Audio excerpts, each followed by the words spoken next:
नमस्कार दोस्तों, मैं मानस पांडे जुड़ चुका हूं आपके साथ मानस धारा से। मानस धारा का खास शो चाय पे चर्चा करके हम वर्तमान राजनीति में जो इस टाइम माहौल चल रहा है उसका रूपरेखा दिखाएंगे। अच्छा, एक बात और जरा सबके मन में है, पूरे पडरौना नगर पालिका परिषद के मन में है, तो मैं सोचा वो आपसे पूछ लूँ। जी बताएं। कि सवाल यह है, ऋतिक सिंह गौतम को अगर भारतीय जनता पार्टी टिकट नहीं देती है तो क्या आप चुनाव मैदान में आएंगे? देखिए, मैं तो पार्टी का सिपाही हूँ। 2007 से भारतीय जनता पार्टी में हूँ। युवा मोर्चा का जिला महामंत्री रहा, महाराज जी के लिए जेल काटा। तो मैं तो निश्चित रूप से पार्टी का सिपाही हूँ। पार्टी जो आदेश करेगी मैं पार्टी के साथ हूँ।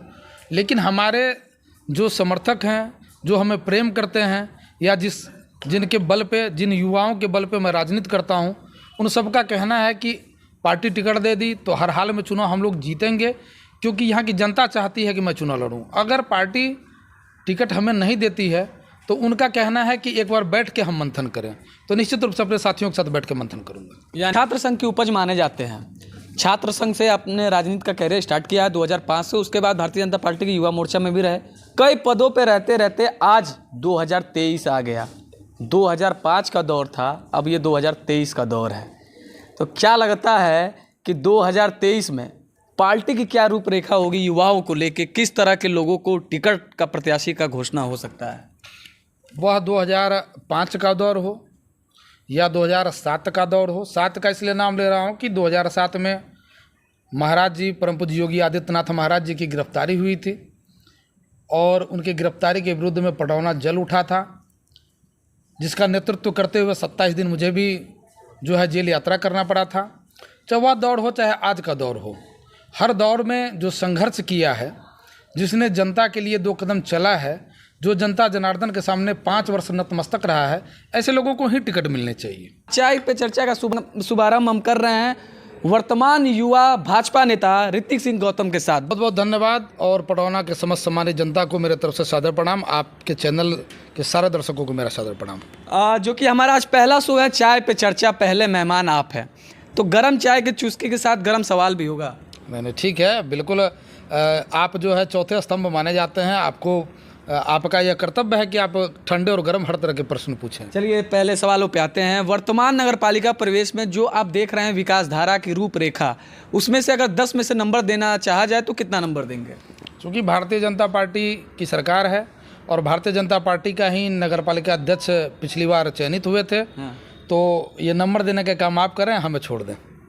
और जो लोग पूरे विधानसभा स्तर पर जिन्हें कोरोना हुआ था, उसकी सूची मैं स्वास्थ्य विभाग से निकलवा के उनके घर तक जो है मैं भाप मशीन और 7 दिन की दवाई बांटता था। मैं और मेरे युवा साथी एक टीम बना के, जिसका आपने कवरेज भी किया था, मुझे याद है।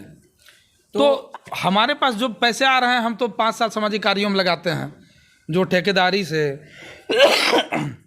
जो आइलिंग बटरिंग से, चमचागिरी से, दलाली से पैसा कमाएगा, निश्चित रूप से वो करोड़ों जमा कर रखे होंगे, तो वो लुभावनी चीज़ों को देंगे। लेकिन जनता सजग है, उनको पता है कि ये आएंगे, चुनाव में कुछ बांटेंगे। वो भी सबको नहीं बांट सकते, क्योंकि जनता स्वाभिमानी है, हर कोई नहीं ले सकता। आप किसी मजबूर को देंगे, उनको लुभाव, या किसी ऐसे लोगों को देंगे जो आपकी बातों में प्रलोभन में आ जाए, लुभावनी बातें करेंगे, उनसे वोट लेंगे, फिर चुनाव बाद 5 साल तक नहीं आएंगे। बातों से आप पीछा छुड़ाना चाहते हैं। चलिए पार्टी की बात है, दूसरे सवाल पे आते हैं। दूसरा सवाल ये है कि जो ऋतिक जी, आपका युवाओं में बहुत चर्चा है। युवाओं को लेके अगर नगर पालिका परिषद देख रहे हैं, चुनाव बेहद ही करीब है, तो युवाओं को लेके क्या आपका मैनिफेस्टो है? युवाओं के लिए क्या आप चाहते हैं?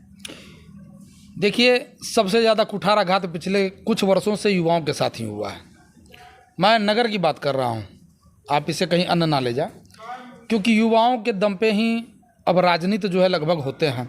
चाहे वो विधानसभा स्तर का राजनीति हो, लोकसभा स्तर का राजनीति हो, या फिर नगर पालिका का राजनीति हो, या पंचायत चुनाव हो। लेकिन युवाओं के साथ हमेशा छल हो रहा है।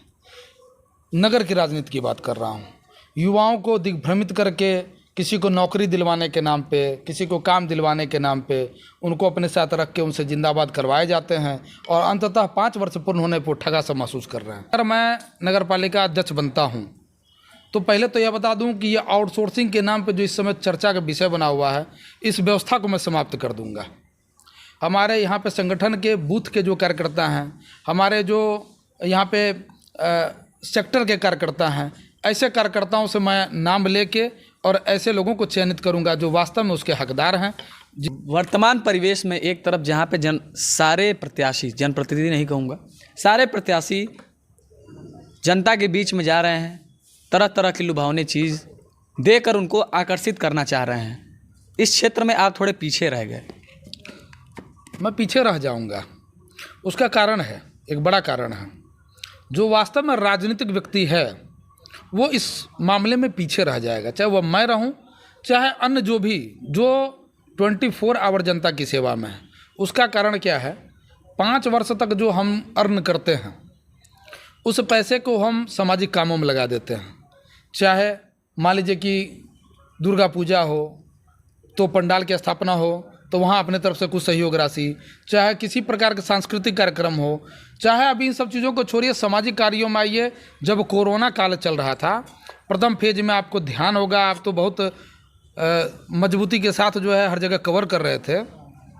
आपको ध्यान होगा कि भारतीय जनता पार्टी का एक भी कार्यकर्ता पूरे पडरौना नगर की छोड़ दीजिए, पूरे पडरौना विधानसभा में एक भी कार्यकर्ता निकल के लोगों की सेवा नहीं कर पा रहे थे। अकेले मैं निकलता था और भारतीय जनता पार्टी के वरिष्ठ नेताओं का मेरे पास फ़ोन आया था कि आप जो भी कार्यक्रम करते हैं उसकी तस्वीर भेज दीजिए, क्योंकि संगठन की तरफ से जो तस्वीर मांगे गए थे किसी और नेता का तस्वीर तक नहीं था जो भेजने की स्थिति में हो। तो मैं प्रतिदिन के कार्यक्रमों की तस्वीर पार्टी कार्यालय को भेजता था।